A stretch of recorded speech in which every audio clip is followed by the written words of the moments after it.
When we left off with Japan during our third unit, we left off during what was referred to as the Tokugawa era.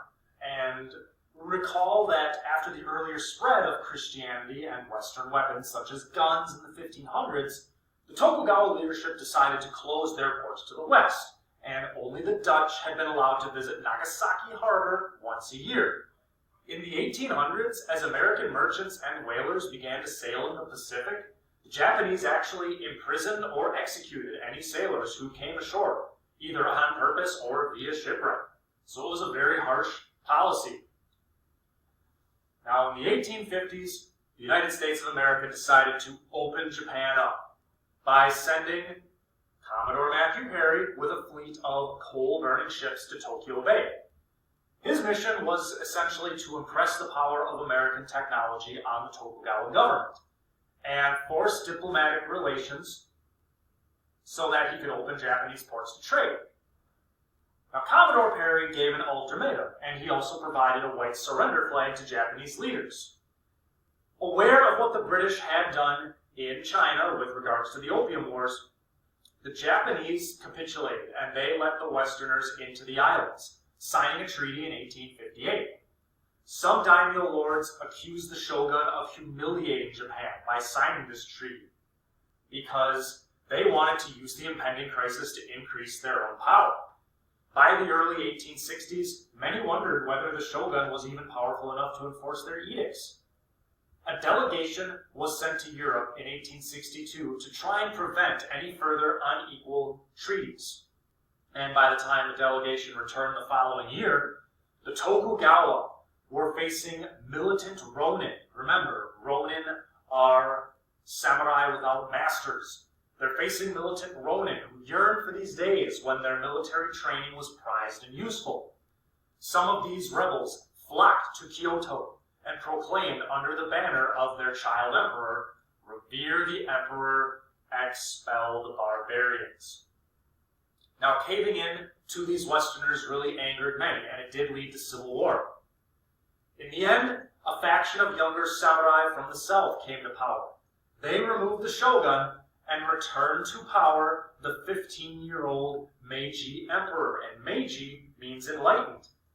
They then embarked on a course of modernization, which included legal reform, industrialization, and other profound changes. Feudal daimyo were replaced with regional prefectures. Tax collection was centralized. Commoners were now allowed to carry arms, and a national conscript army was created with modern weapons and officers trained in the latest tactics. A national system of compulsory education also is established. So Japan's quest to modernize had several distinct advantageous conditions. The Meiji Restoration wiped the slate clean without any massive destruction or violence. Additionally, the Europeans were not really as interested in Japan as they were of the wealth of China, so they were kind of left alone. Japan was not as strategically significant as the centrally located Ottoman Empire, and really the United States, they had their own problems to worry about with the Civil War and its aftermath. So all these factors are going to allow Japan to embark on their own course. Now, while Japanese modernization was a defensive program designed to stave off Western penetration, the changes were truly revolutionary and dramatically remade Japan in the space of just one generation. More importantly, the Meiji reforms created a coherent and centralized Japanese state out of the feudal regionalism of the Tokugawa shogunate. Now, the first task was to dismantle the old Confucian Tokugawa social order. The daimyo lords are going to be replaced with authorities from the centralized state, and the samurai class is disbanded. The warriors will lose their special privileges and social prestige, including the exclusive right to wear their swords. All Japanese simply became commoners, equal citizens before the emperor. Now, with that being said, most elite Japanese found prestigious jobs in the new national military or the growing government sector, so their previous heritage did provide some advantages. There was some resistance to these changes. including the Satsuma Rebellion of 1877, which was an uprising of 42,000 samurai, led by Saigo Takamori. Eventually this was put down, and Saigo committed ritual suicide when the final battle turned against him. So the Meiji leaders took advantage of the Revere the Emperor slogan to harness the intensity of this movement into something that became beneficial to them. Now, Fukuzawa Yukichi came from a lower-class samurai family, and he is one of the leading proponents of Western learning, technology, and social mores. He represented the early enthusiasm for everything Western, and this includes Western dress, dancing, and education. Fukuzawa also yearned for education as a young boy, and he did obtain his family's permission to travel to Nagasaki, the site of this Dutch learning.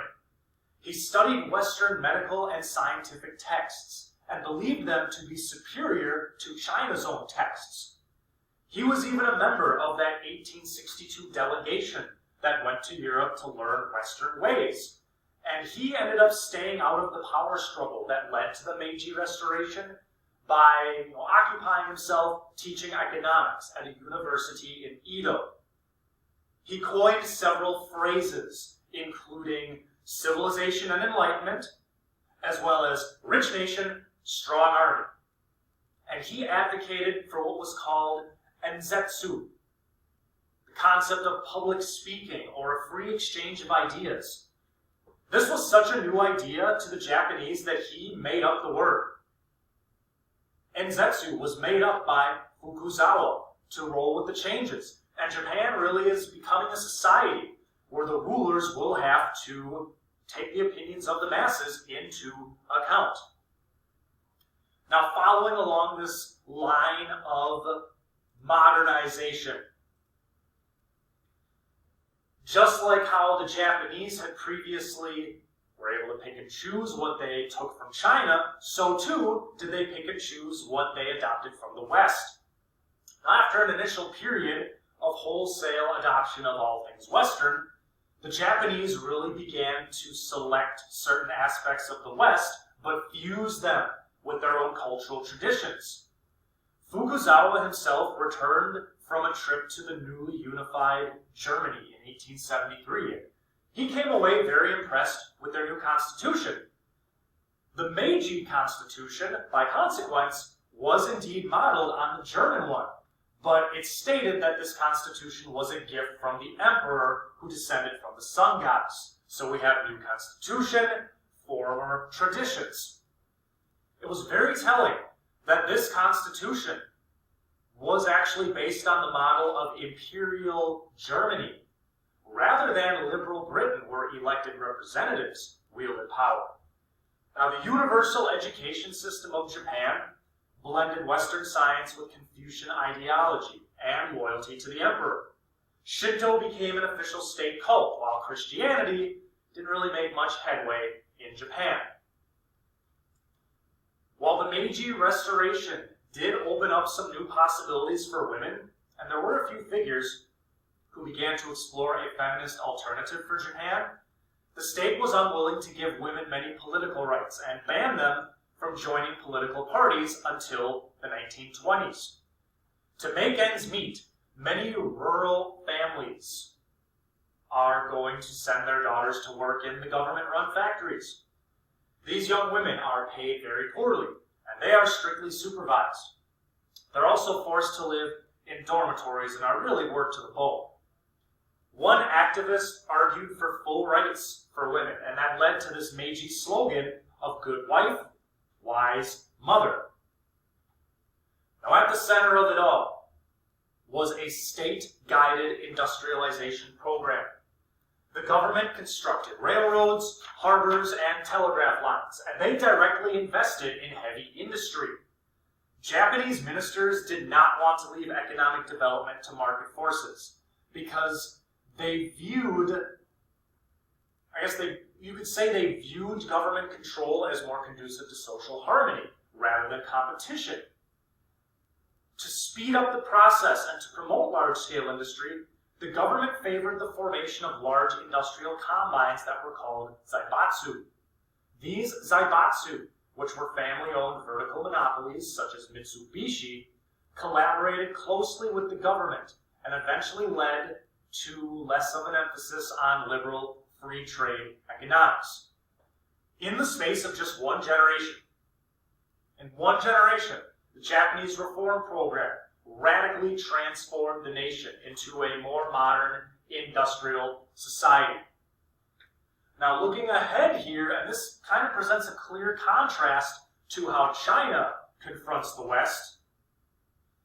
This Anglo-Japanese treaty was the first of a series of revisions of earlier unequal treaties, indicating that Japan was now to be treated as a sovereign and modern nation. This will signal the diplomatic victory of the Meiji era.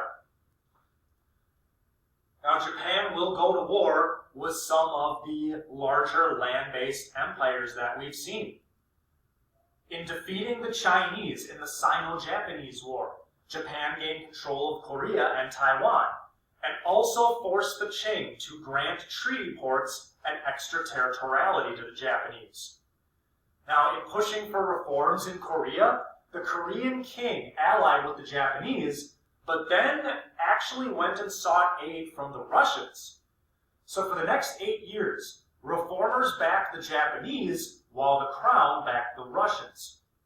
The result was the Russo-Japanese War, in which the Japanese destroyed or disabled most of the Russian fleet. It was an embarrassing failure for Russia.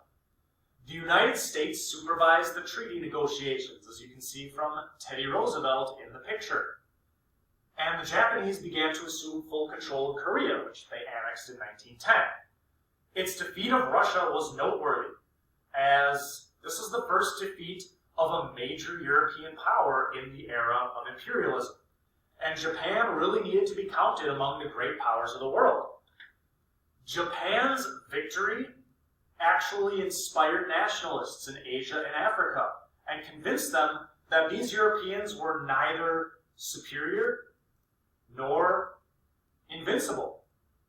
Japan itself, if you know some World War II history, Japan itself will embark on their own empire-building process throughout the Pacific Rim. And even though those colonized by Japan might disagree, many will look to Japan with hope and inspiration. Now, they become this symbol of standing up to the West. So the modernization and industrialization of Japan will have large-scale imperial consequences in the decades to come.